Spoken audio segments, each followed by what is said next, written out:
Hey there, guys. Thank you so much for joining us and tuning in today. Welcome to the studio. You're tuned right into the Hidden Entrepreneur Show. You know I am your host, Josh Carey. My guest today is known as, get this, I love this title. She's known as the creator of possibilities. Who doesn't want to be in that presence? And that's for her unique ability to help entrepreneurs find that missing piece to making their business a huge success so they can make a big impact in the world and create more freedom in their life. And I got to tell you, that missing piece, or at least a missing piece, took me over 40 years to find and discover. So I wish I came across our guest maybe a little earlier, but maybe not. All in the right time, as they say, right? But our guest is known for helping you discover that piece. She is the best-selling author of The Coaching Business Blueprint, and she's an intuitive business coach, a certified Akashic record consultant. Cannot wait to dive into that. A speaker and an international best-selling author. She draws from her own experiences and struggles in life and in business to inspire you to make a difference in your life, to help you see and create amazing possibilities for even more success, so you can make a big impact in the world and create more freedom in your life. All of that is exactly what I want. And to help give us exactly what we want today, it's our guest. Please say hello to Kay Sanders. How are you, Kay? Hey, Josh. Great to be here. Thanks for having me. Absolute pleasure. Thank you for being here. There is, like I said, there's so much that I like about even your bio here and who you are and what you do. So let's dive right in. You are known as the creator of possibilities. What is that? How did that happen? What does all that encompass? Well, the way it happened was, I discovered my spiritual path like about 2 years ago, and I was kind of like, meditating and just, kind of trying to find my own path. Like, what's my purpose? What am I supposed to do here? And it was about a year ago. That's when I also got certified. Actually, beginning of the year, I got certified as an Akashic record consultant. I dove into my records, and I know you're gonna pick my brain about that here very soon. But I asked, what's my purpose? And my purpose is really to help people create more possibilities. Because oftentimes we think whatever we see, that's all there is, right? We can't really go so much further. We can't really do so much more, or just maybe a little bit more, but we don't really see all the amazing possibilities that are really available to us, right? So that's where this whole thing came from, about the name Creative Possibilities, to really help people see what's really possible for them, to really help them step outside the comfort zone, to really step into their purpose, step into their divine purpose, to really make the difference that they're meant to make. And doing it more on in a aligned process that really feels good to them, so they can really make that big impact in the world, and not so much being afraid of really stepping into that. So just really helping people see what's really possible for them and helping them really make that shift into stepping into that. Because oftentimes we're like really afraid of stepping into our purpose, stepping into that unknown, right? But that's where all the magic happens. That's where we're meant to go. That's when we get to grow tremendously. And that's basically my purpose, helping people step into that, figuring out what is their purpose, and then making a shift into that without being all like afraid of actually doing it. Well, I'm so glad you're here, because what you just described is really exactly how I came to create this brand and thus this podcast, The Hidden Entrepreneur, because for decades I was that person. I was hiding behind my fear, and now looking back into where I was, having now, stepped into the other possible side, I know that all along I knew what was possible, but I was just afraid to do anything about it. Do you find that that's typically the case? Yes, because when you step into that, it's scary because you don't know what's going to happen. I mean, oftentimes, excuse me, success is what scares the most people, right? Because when you're successful, then people have expectation. Your life is going to change, even though you say you want that. But then what if you actually have it? Then, oh my God, what's going to happen? How is your life going to change? Your family might not want to talk to you anymore. Your friends you may have outgrown your family. You know, that people have expectations. People might want to take advantage of you because all of a sudden you make money and you're known, you're out there. You know, there's so much stuff that comes with success, and really stepping into that. That's oftentimes when a lot of stuff comes up, like, am I really good enough? Can I really do this? This whole imposter syndrome. I can charge for what I do. What? No, I actually get to charge for what I love doing.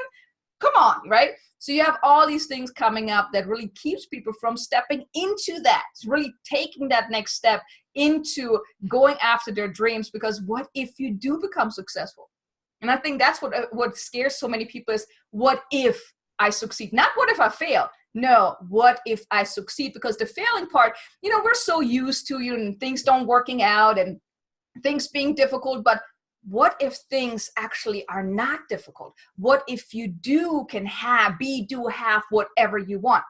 That's kind of scary, right? And that's what he keeps people, you know, keeps people from actually stepping into that, because the what if it actually works out. Kay, you are speaking my language. I love it all. I could so relate, because failure, no, I was good at that. I had that part down. I wasn't scared of failure. I lived it. I was doing it as often as I was able to, as often as I allowed myself to. And like you just verbalized, it was, and you know, I don't know if I spoke these words in the moment, but what I feared was, gosh, if I become successful and put myself out there and really deliver great work, since I grew up in so much of my life feeling unprotected, I felt that I couldn't stand up for myself if I was a success. And I felt vulnerable in that anybody can then come to me and say, whoa, whoa, whoa, who do you think you are doing that? And that frightened me. Mm-hmm. And also, like, you know, then you have that bigger responsibility. I mean, if you think about it, you know, right now, you know, you're you know, in your comfort zone. You're comfortable with the people that you're working with, the things that you're doing, even with your show, the amount of listeners that you have. But then what if that blows up? Then your responsibility is to keep showing up, to provide even more, you know, quality content. And like, that can be so frightening. Like, even like for me, it was the same thing. Like, I was afraid that, well, what if I do get to, you know, grow my business to the way I want to grow, then I can't just hide in my office no more. Then I can't just take the day off whenever I want to, because what if people really want to work with me? What if they need me? What, you know, all of those things, that then I have this much bigger responsibility, because the more money you have, the more responsibility you have, because then you have to keep making money to keep that lifestyle. What if you lose all that, right? So there's all this responsibility that comes with being successful. And stepping into that, I know for myself, that was like really frightening. And also stepping into, let's say, my spiritual aspects. Like, I always feared that, well, people, like locally, I get that often, that people look at me like I lost my last marbles when I talk about the things that I do, about channeling, the Akashic records and stuff. I mean, I live it, I breathe it, I love it. And I mean, now I surround myself with people that understand, and they're into that stuff. So they don't look at me like I'm totally crazy, right? But, you know, stepping into that and really embodying that and saying, you know what? Yes, I have spiritual gifts. Yes, this is my purpose. This is what I'm here to do. And I can really bring people the answer they're looking for. That really frightened me. That really scared me. But, you know, stepping into that is what helped me get into alignment with my business. That made things so much more smoother than before. Before I was like, you know, pushing and pushing and pushing and trying to make things happen. I was hustling, and it was like, I felt like I was like running against a wall that I can't seem to get around, until I really stepped into what I knew all along. Like what you mentioned earlier, it took you said, I think 10 years to, you know, like seeing your possibilities and stepping into that. For me, it was the same thing. Like when I said, you know what, I got these spiritual gifts, that I need to make this part of my business. And when I stepped into that, things automatically started to flow much better. The clients just came to me out of nowhere, and they want to work with me just like that. I'm like, what just happened? And you made a very valid point, which I want to reiterate on. You said most people, when they hear about what you do, they might look at you a little oddly. But what you learned to do, and what's so important, is you surrounded yourself with the right people. And that's going to begin to happen for you when you put yourself out there and embrace your own authenticity, right? It's so darn important to realize that once you start to show up truthfully, the right people surround you and protect you and support you, and the ones who don't even show up. And that's what you slowly but surely have to learn to do. Is that the process? Yes, most definitely. I mean, before I was like working with people that were not spiritual based at all. And then all of a sudden I started losing, the more I embraced my spiritual side, I started losing all my clients. I'm like, what happened here? Hey, what's going on here?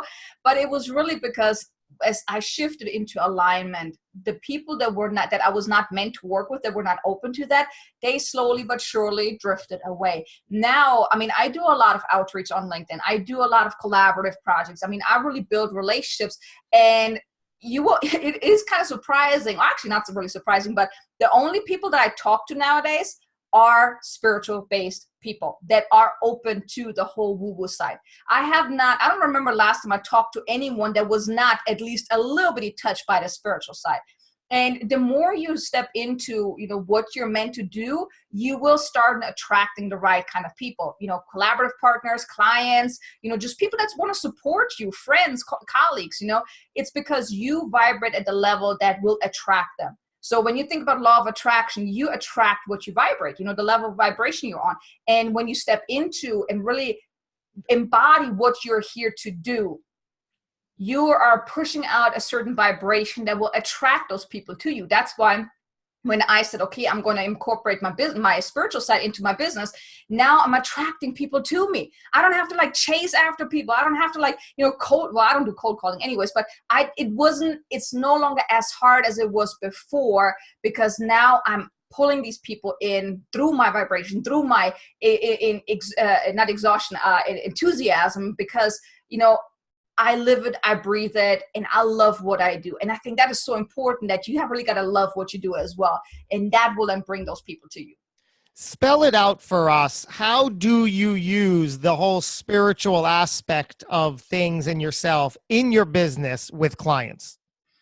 Okay, like basically what I do is with the Akashic records, I do a reading for people. So you want me to kind of go into the whole Akashic record first?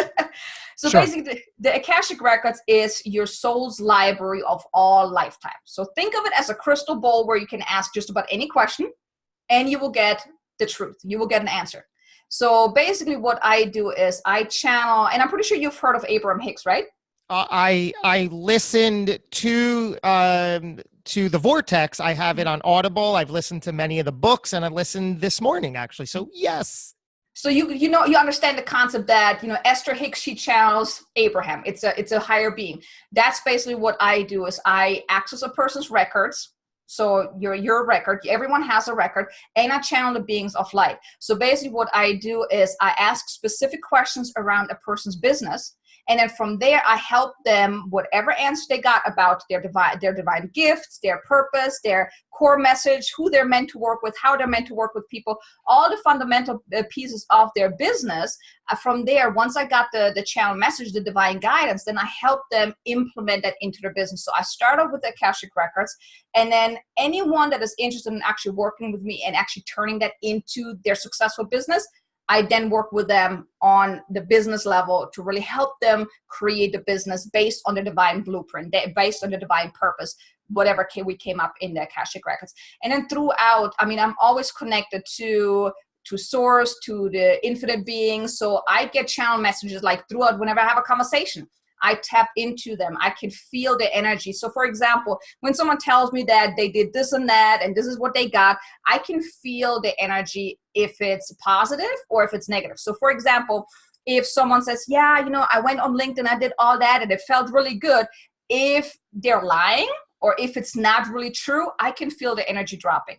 So I can say, okay, let's look at, what else can we do? How can we shift the strategy around so it's more in alignment with who you are? So I tap into my spiritual gifts, like basically at all times, to really help my clients move forward, to help them really dig deeper into what's going on. And then I also do some healing as well within the records to help them release any blocks, any restrictions that's really keeping them from moving forward and creating the life that they want.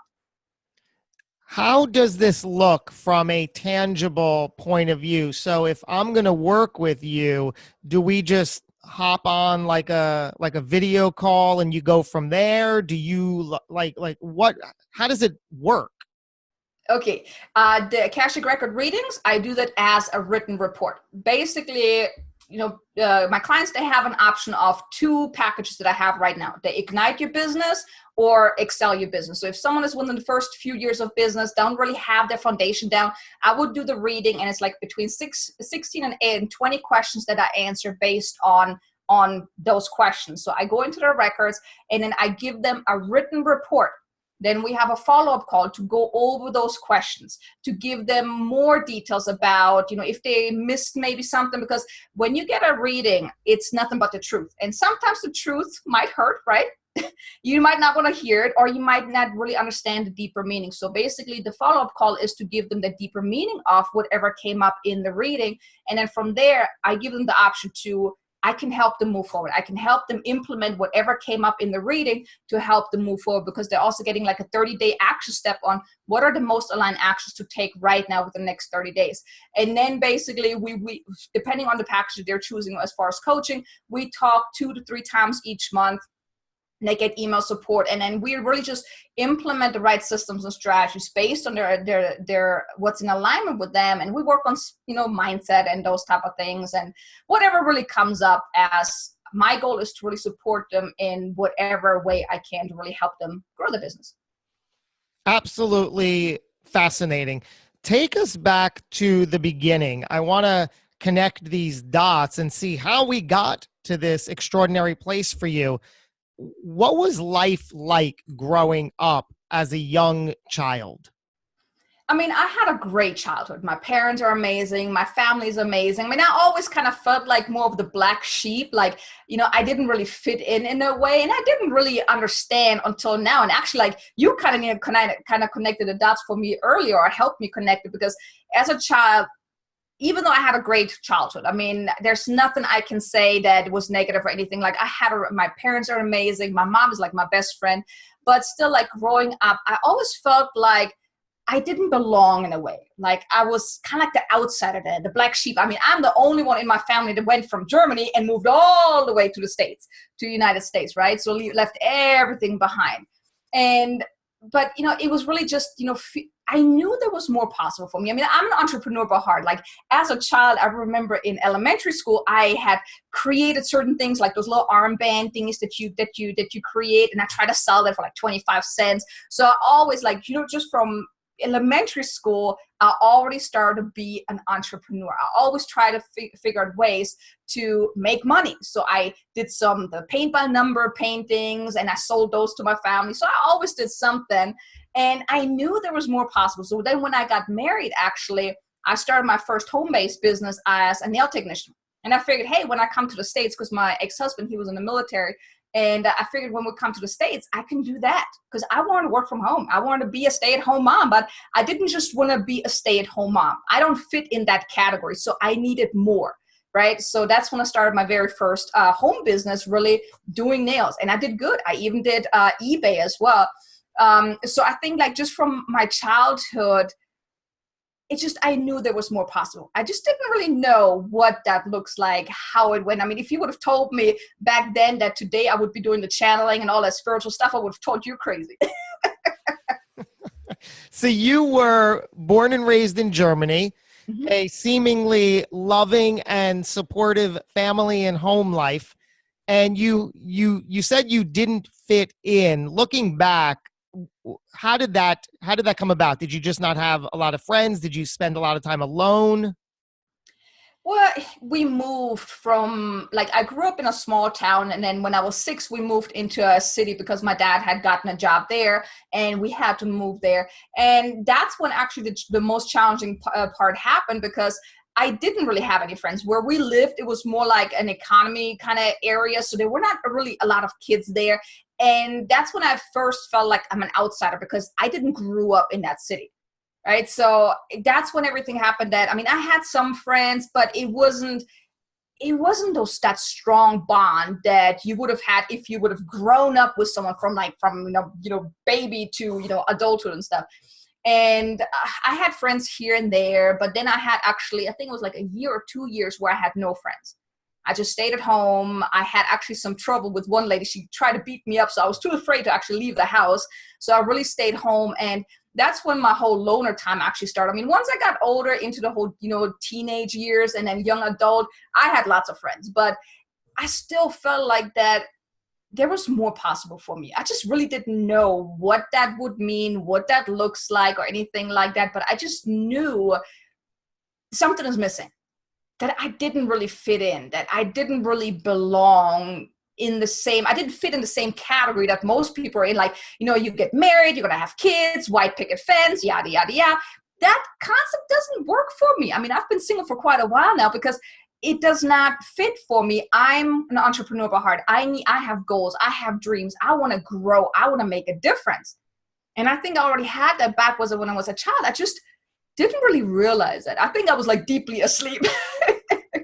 How did you spend your time as the 6-year-old, 8-year-old or so when you didn't have a social life, so to speak? What were you doing with yourself there?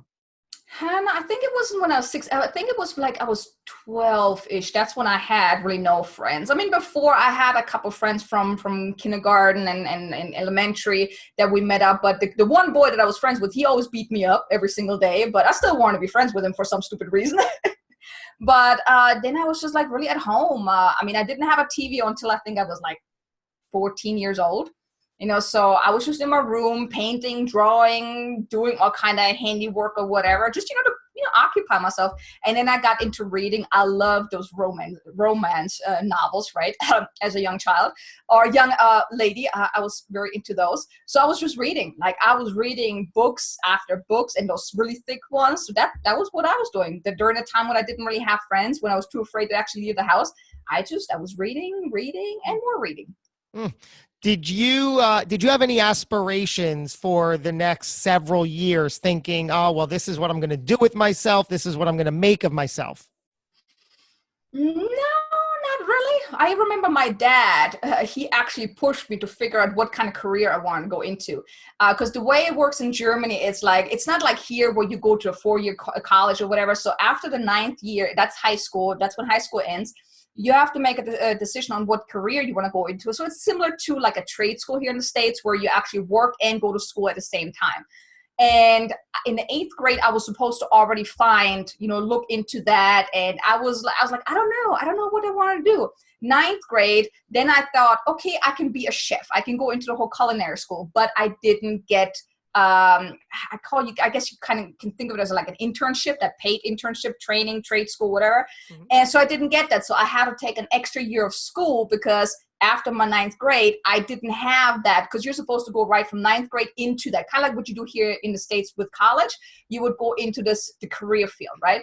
So I didn't get that. So I had to kind of, figure out something with the time. So I did an extra year of school, but it took me a while to figure out what I wanted to do. I mean, as a child, I wanted to be a singer, even though I really cannot sing. I mean, I cleared a room, just, as on a side note, but I had no idea. And actually, I remember one day, me and my dad, we got into a huge argument about that. We actually didn't talk for 2 weeks after that, because he pissed me off so bad. I pissed him off so bad because I just didn't know what I wanted to do. I didn't know what I wanted to be when I grew up. So, so I had no idea. And what happened when you were 18 or of age when you should be on your way now? Well, I started my training when I was 17. So when I was 17, I started my trade school work kind of career thingy. When I was 18, I was all about partying. I just wanted to go to the club. I didn't care about my job. I just wanted to go out partying, having fun, going into the whole boyfriend, girlfriend kind of things, whatever.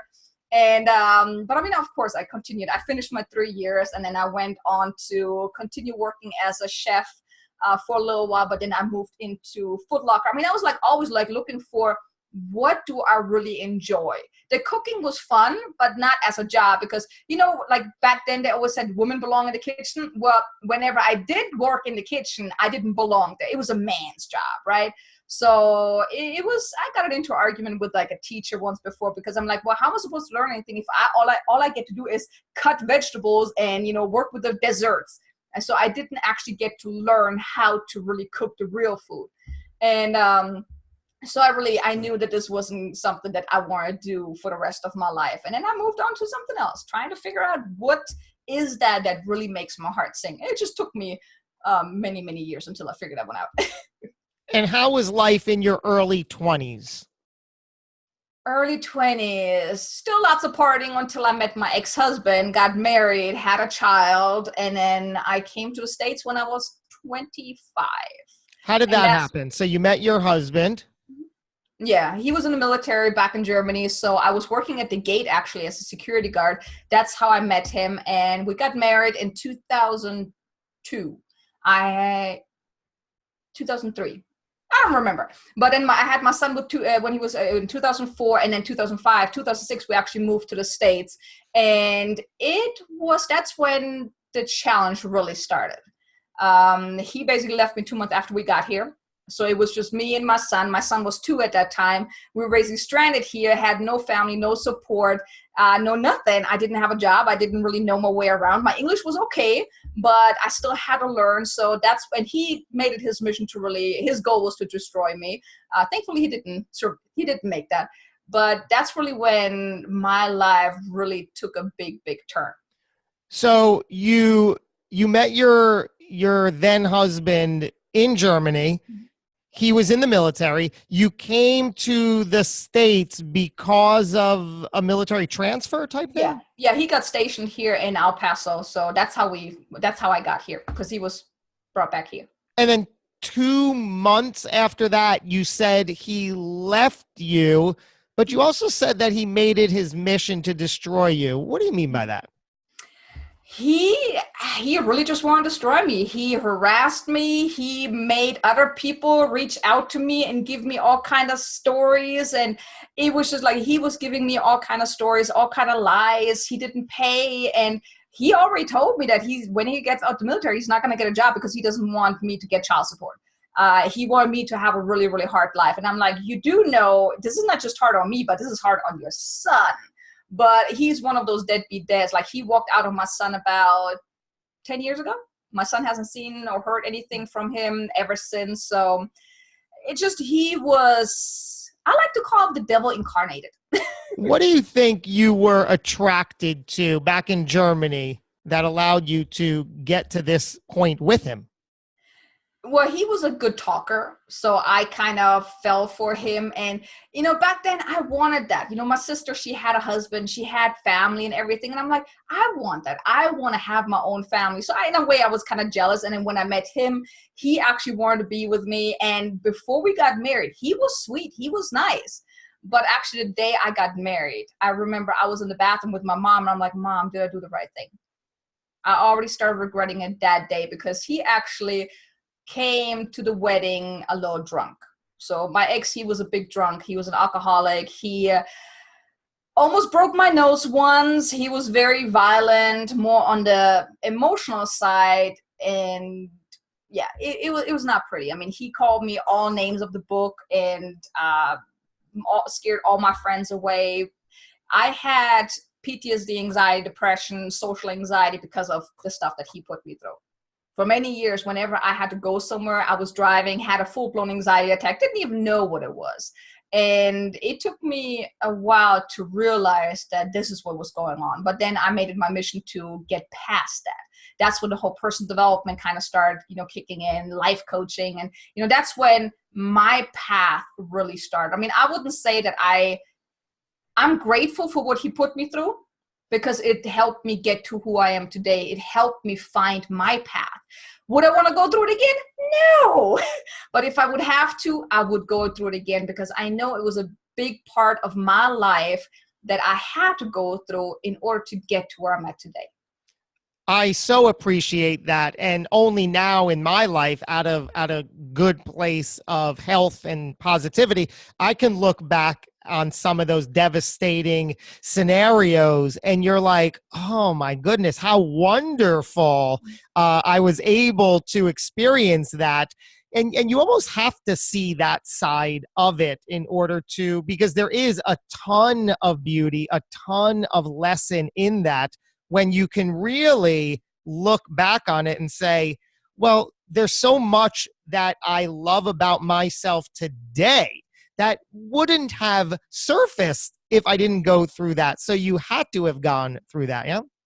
Exactly. I mean, I believe that everything has a lesson. And that's actually one thing that one of my coaches told me, because I also have fibromyalgia. And for a very long time, I thought it was ruining my life because I couldn't do a lot of things. I was like always exhausted. So, so many things that I thought was holding me back.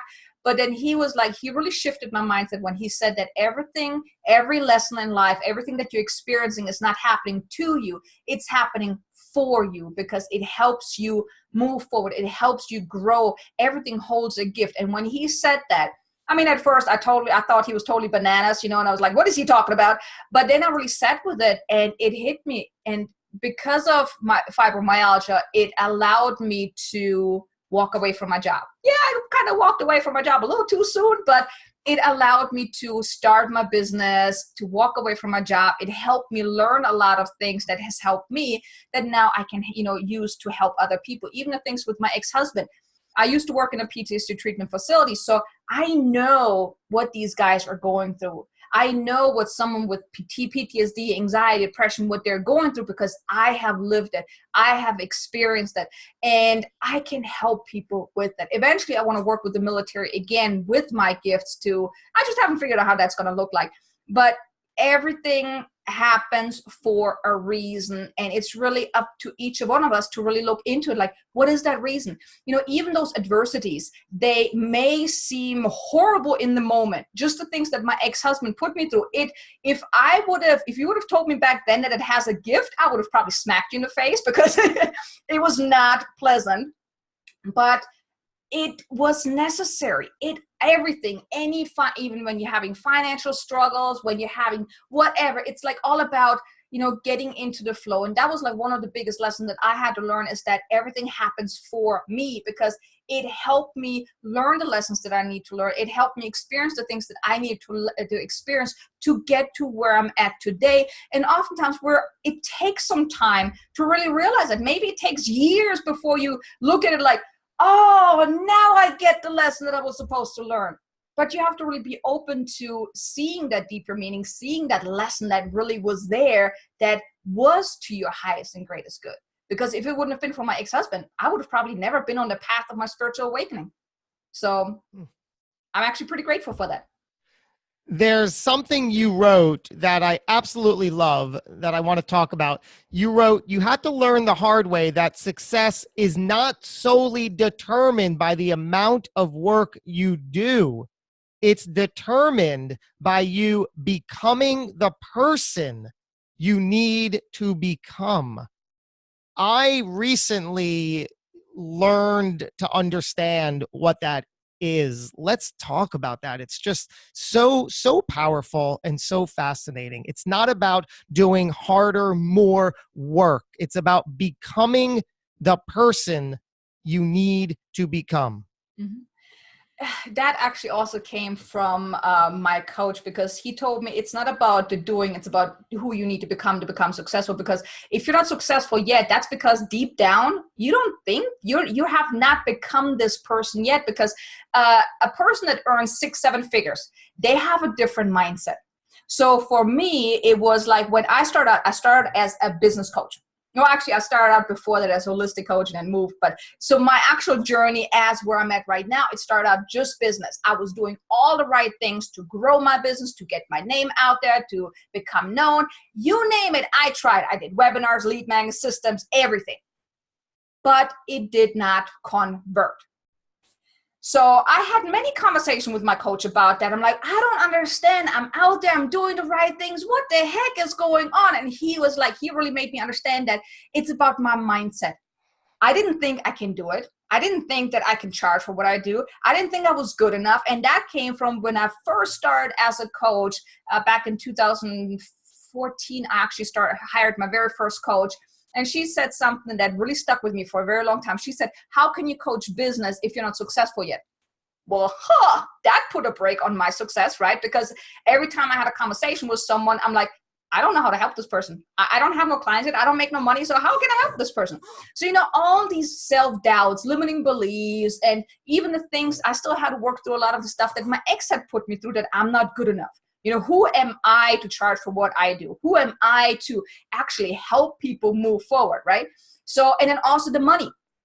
And that was a big thing for me too. I can't ask people for money. What? I got to ask someone to pay me for what I do? I don't even know if I can help them. So there's all these things that were coming up. So yes, I had all these systems in place. From the outside, I looked like this hotshot coach. But when you look behind the curtains, it's like, not so much, because inside, I didn't believe I could do it. I didn't think I was worthy enough to do this. Going back to what my ex told me, that, I'm a loser, I'm worthless, and, whatever, I'm pretty sure you can imagine about all kind of things that he probably told me. And it's true. So I had all this going on in my mindset. So guess what? That showed up in my business. I pushed clients away with my energy. I had this huge wall around me because my ex and all these people, they hurt me so much. So guess what? When you're in a coaching industry, you have to build relationships, right?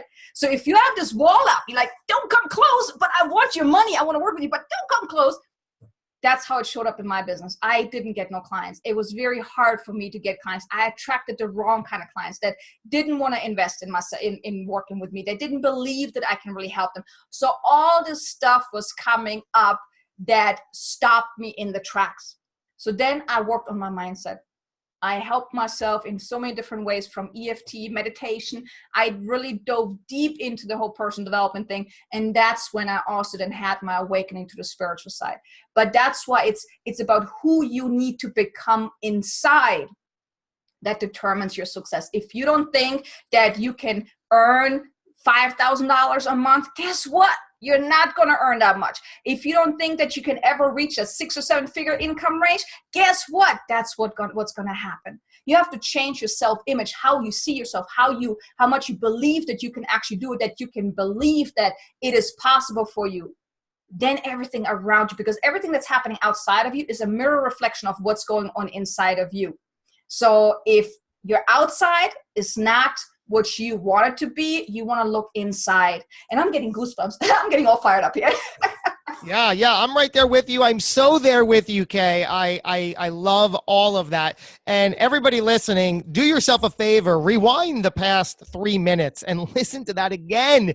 It's just true. And it took me 4 decades to understand that and say, my goodness, that is what it's about. Because I've been there in the same exact boat as you, Kay, where you're just doing everything on paper, you're doing the marketing, you're showing up. Like I say, it's not like I was on the couch playing Xbox for years. Quite the contrary. I was up early, up late, putting myself out there, but yet nothing is materializing. And you're like, what is going on? And it is that mindset shift. And it's sometimes so deceiving, because somebody listening, you might say, well, yes, no, I want the 6 figures. I want the 7 figures. Don't tell me that I'm repelling it, because yes, I want it, but it's more than just saying it, right? Exactly. You have to feel it. You have to believe it in the core. If you just say it, yes, I want to be a 7-figure coach. Am I there yet? No. Or otherwise I would be making that much already, right? It's really, you have a lot of baggage. Everyone does.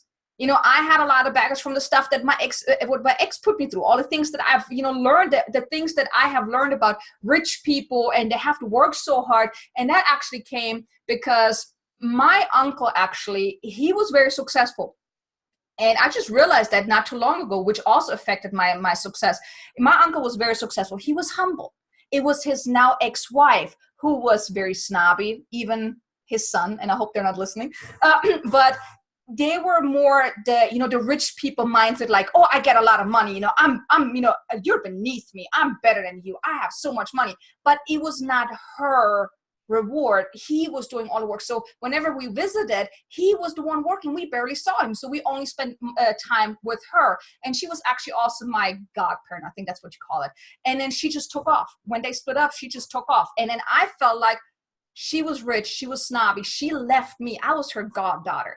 So guess what? That's what showed up in my business. Because I thought, well, rich people have to work their behind off to just you just make a good living, and then they don't have time for family and those type of things. So, when you see all these things, when you look back at, and, when it comes to mindset work, I mean, usually I don't like to dive into the past, but when it comes to mindset work, you have to really be the detective of your own mind. You got to think, really pay attention to what are your thoughts? What are your feelings? How do you talk to other people about yourself? What's your mindset? What are your beliefs? What are your self-sabotaging behaviors? What's your habit? All that usually comes from stuff that you've learned early on, from childhood, from society, from things that you have experienced, which you then made a choice to make it your truth. So I made it my choice, that believing that, hey, when rich people, people that are very wealthy, they have to work a lot. They might not have time for family, and you might get snobby. So that's something that I had picked up on. I didn't think about it until recently, when I dived into my records to find out what's holding me back with financial, what's keeping me from taking the next step. So when it comes to mindset work, you have to dig as deep as you can, because there's a lot of stuff. And it's like peeling back the layer of an onion. You peel one thing back, you're like, yes, I have a breakthrough. And I'm like, oh crap, some more stuff is coming up. So it's like, but it's good. The more stuff comes up, the more you can release, and then you can become the person that makes 6-7 figures, even more, has multiple business, has great opportunities, and everything flows if you get into alignment with that. And like one thing that you mentioned earlier is too, that you did all the right things and it didn't really work. And it's also because, yes, you had all that mindset stuff going on, but you were also not in alignment with those things, probably also based on your mindset, because you didn't think you can do it. So it's more about, it's the mindset and taking actions that is in alignment with you. If you're taking actions that because you think you should be doing it, or it's the right thing to do, or because all these other gurus tell you that this is the right strategy, but you're like, I don't know, but I'm just going to do it. I'm going to see how it goes. Well, guess what? It's not going to work. You have to take actions that makes you feel good, that lights you up, that every morning you get out of bed like, oh my God, I can't wait to do this. Like for your podcast, I'm pretty sure you're waking up like, oh my God, I can't wait. I have another interview today. That's what puts you in alignment. That's why your show is successful. If you would get up in the morning, oh, I got an interview today, I hope they're canceling, I hope they're not going to show up, your show is not going to be successful. So it's not just the mindset, but it's also taking aligned actions with who you are, with your divine purpose, and with everything that you want to achieve. When you're in alignment and take actions based on what feels good to you, rather than what other people tell you should be doing, that's how you become successful, taking those aligned actions. What magnificent dialogue. The one point I want to extract from all of that is something you briefly said and touched upon, which is once you develop the proper mindset by becoming very aware with how you talk to yourself and about yourself, either in your head or out in words, even if you're coloring it with, oh no, I'm just joking. Well, joking or not, any words you say about yourself, your mind is going to take seriously, and those are the words you use. So be very aware and alter it, because that is step one. And then the other thing you said that I want to pluck out is changing the habits. That's been the game changer for me, is once I was able to dive into this and adjust my mindset, it was a complete overhaul of my daily habits. And I stress daily, because what I'm doing is daily, and you must do it daily to maintain it. And it's not anything I don't want to do. It's like, oh, I got to do this again. No, I love getting up and doing my morning ritual. I love all of it, and I make it a habit. Morning, noon, and night, I have different habits, and that's extremely important. Yes, totally. I mean, I started my daily meditation like about 1.5 years ago. And at first it was like, what? I got to sit still for 5 minutes? I mean, 10 minutes? Are you crazy? And I had a really hard time, but I really made it a commitment. I'm going to give this a try. I started out with guided meditation, just 5 minutes, because my mind liked to wander, whatever. But now if I don't meditate, I don't know what to do with myself. And I do, I mean, even with the Akashic records, sometimes if I don't meditate, but I go into my records, it's the same thing basically where I lift my vibration. Because when you meditate, it's tuning out your ego, because it's your ego that's telling you all the lies, the illusion that you can't do this, you're not good enough, and all the things that you tell yourself all day long. That's your ego, because it's trying to keep you safe within your comfort zone. What you want to do is drop into your heart and listen to what's going on within, because that's your inner guidance. If it feels right, that's the right thing to do. So when you meditate, you tune out that busy chatter, the lies, the illusions, your ego mind trying to derail you, trying to keep you safe, because that's what it's supposed to do, yada, yada, yada. We know that, but we don't want that, right? I mean, it's good when it keeps us safe, but when it comes to really moving forward, you got to tune into your heart. And when you do that, make that a daily practice. Like I do gratitude, I do meditation, I do my angel card reading, I do, I do so many different things, sometimes like differently, but every day I definitely do my gratitude and my meditation. Without that, I'm not right. I'm not right in my mind. And even during the day, whenever I notice that things just feel very hard and difficult and challenging, I take a step back and I just center myself. I don't need to do a whole long, 30-minute meditation, but just taking a couple of breathers, really focus, recenter, and focus on my heart again. Then when I go back, things are smoother again, because when you notice that you're kind of like hitting against that wall, that's your ego mind in the driver's seat. You want to get back, your true self wants to get back in the driver's seat, and you do that by centering yourself, by focusing on your heart. And the more you do that, if you do that daily, every time when you notice that things are going kind of, difficult, you want to sit back like, what's going on here? What am I resisting? Because oftentimes that's resistance. You're resisting something. That's why you're feeling the way you're feeling. And the more you can do that, the more you can pay attention, consciously pay attention to what's going on, to how you feel, what you think, what's going on in your mind. That's when you can then make a choice. And I have actually one little thing here right by my screen. It says, I have a choice to think different thoughts. Every moment of the day, you have a choice to think different thoughts, which will then affect your future, which will affect the next few minutes. Because when you experience something, you can choose to think thoughts that will lead you down the right path, or it will lead you down the negative path. You're going down a rabbit hole. But in every moment, even if you chose to, buy into those thoughts, buy into like, oh, I'm not good enough, I can't do this, oh my God, I'm so stressed out, you still have a choice. When you notice that, you have a choice to say, hold on, nope, not doing this no more. I'm going to choose different thoughts.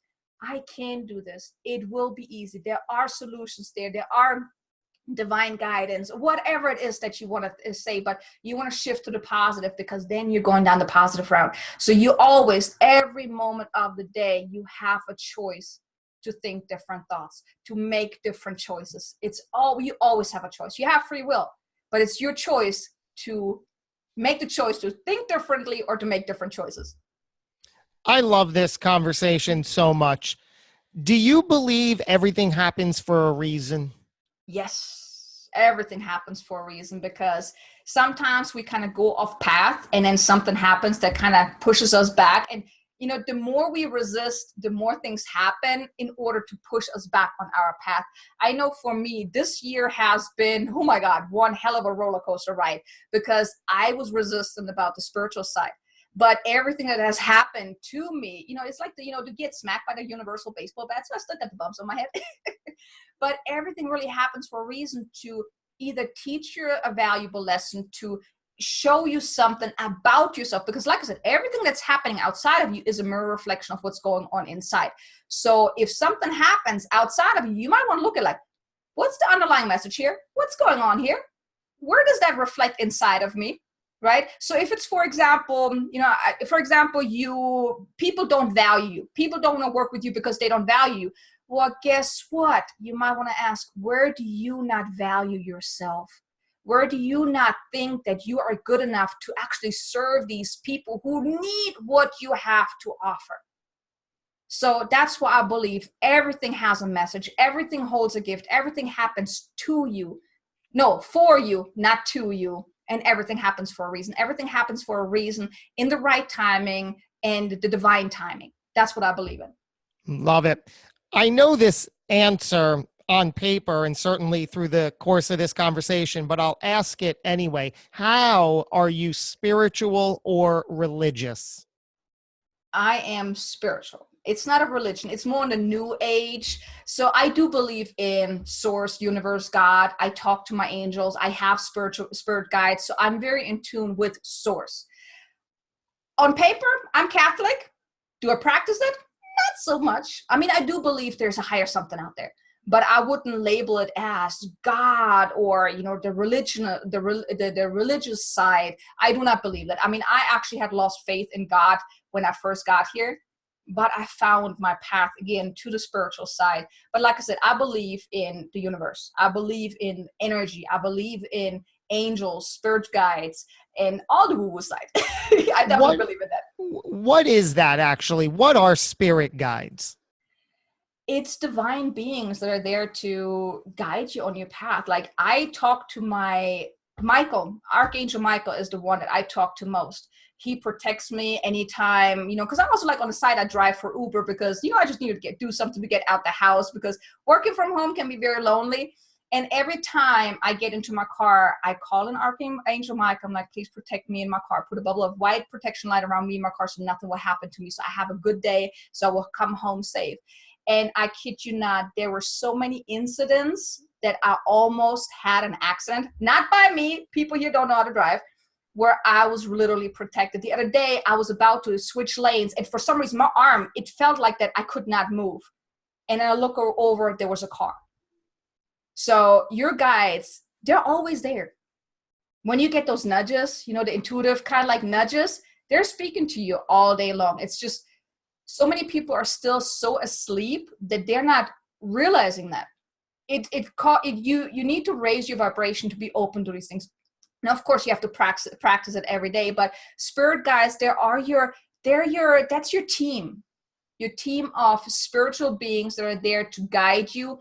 It's, you might not consciously hear them talk or something like that, but have you ever had that nudge like, oh, maybe I should go the other direction, or maybe I shouldn't do this, or maybe I should do this right now, or maybe I should say this?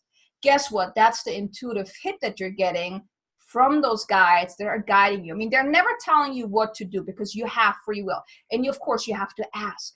You have to ask your guides to help you, to give you answers. Like one of the things that I like to do is, whenever I have a challenging time and I don't really want to go into my records, I'm like, guys, what's going on? What's the message here? I might not get the answer right there and then, but the answer will come in whatever form. I do see the angel numbers all the time, like 111, 222, all that combinations. That's them talking to me. But you just have to be open to that. It took me a very long time to be open to those numbers, but I mean, I think we could talk about this for hours. I mean, yeah, it's all good. It's all good. I assure you that. What do you believe happens when it's all over? Our physical body dies, but our soul moves on to a next life. We never die. We always just move on because, I mean, I know I've been into my past lives. So I know there are multiple lifetimes. I know I've done a reading for someone who wanted to know how many lifetimes have they lived. 243. So I believe our physical body dies. And if you know anything about it, have you ever heard of Wayne Dyer? Well, of course. Yes. Go ahead. He even taught, I don't remember what they said. I know Gabby Bernstein said something about it that, what I don't remember the exact words, but basically he moved on to his next life because we're spirit. Our soul never dies. That's why we have so many lifetimes that we move on. So it's our physical body that dies, but it's not our who we really are, who our beingness never dies. So what is just to talk about that for a moment, what is the concept of that? If we've lived, or that specific person lived 243 lifetimes, that means that the soul, which is currently inhabited into his body in this physical form, has 243 other physical lifetime experiences that he technically has access to and is a part of him. Mm-hmm. Basically, it's just like we don't always tap into that. It's, I tap into that through my records. I tap into my Akashic records. I, for example, found out I never really liked El Paso. That's where I live right now. And I was always wondering why. Why do I not like El Paso? I found out in 1827, I was here as a male. I had a family, a woman, a wife and 2 kids, and some Mexicans came, shot me in the back, and killed my wife right in front of me, my wife and kids. That's what I discovered through my past life. I've discovered some other things about past lives that affected me today. Like I mentioned with like the financial thing, like in one of my past lives, I was very rich, but I hated my lifestyle. So I made a choice that in a next lifetime, I want to experience how it is to struggle for money, how it looks on the other side of being wealthy. And then you can, I cleared some of the things, so I will release that. So, I mean, that's going a little bit more deeper. So I don't know if we want to really dive into that, but we have lifetimes that we can tap into. Like, for example, my book that I wrote, I tapped into that. I went into my records. I basically imagined my book in front of me, and that's how 365 quotes came about, because I tuned into that book, because I would never be able to write 365 quotes. And it was really tapping into that where all these quotes came from. And of course, the divine guidance. Wow, I'm into all this. I could sit here and banter all day about this. I'm open. I love it all. I will leave you, however, with this final question. Kay Sanders, how would you like to be remembered? As the creator of possibilities. That really helps people see the light at the end of the tunnel. I mean, that's what my book's all about, really helping people step outside of the comfort zone, creating a better life for themselves, creating the life that they want to live beyond their wildest dreams. That's what I'm here to do. That's what I want to be remembered by, that I really help people see that, really step into that, and help them create all the amazing possibilities and opportunities that they can only dream of. I love so much about this. Thank you for being the creator of possibilities. I'm a fan. I'm very, very excited that we got to speak. This is certainly going to be an episode that I'm going to play back over and over. Kay Sanders, thank you so much for opening up and sharing all this with us. Magnificent. Thank you so much for having me and not looking at me like I lost my last marbles. Not at all. And if everybody listening is also not listening like we've lost our marbles, I hope that you found some intrigue, some wisdom, some fascination, whatever it is through this dialogue, and you do something with it. Make something of value happen and share it with us. We're fans. We'd like to celebrate. Go do something extraordinary. There's another amazing episode not too far behind. Until one comes your way, do amazing work and go get them.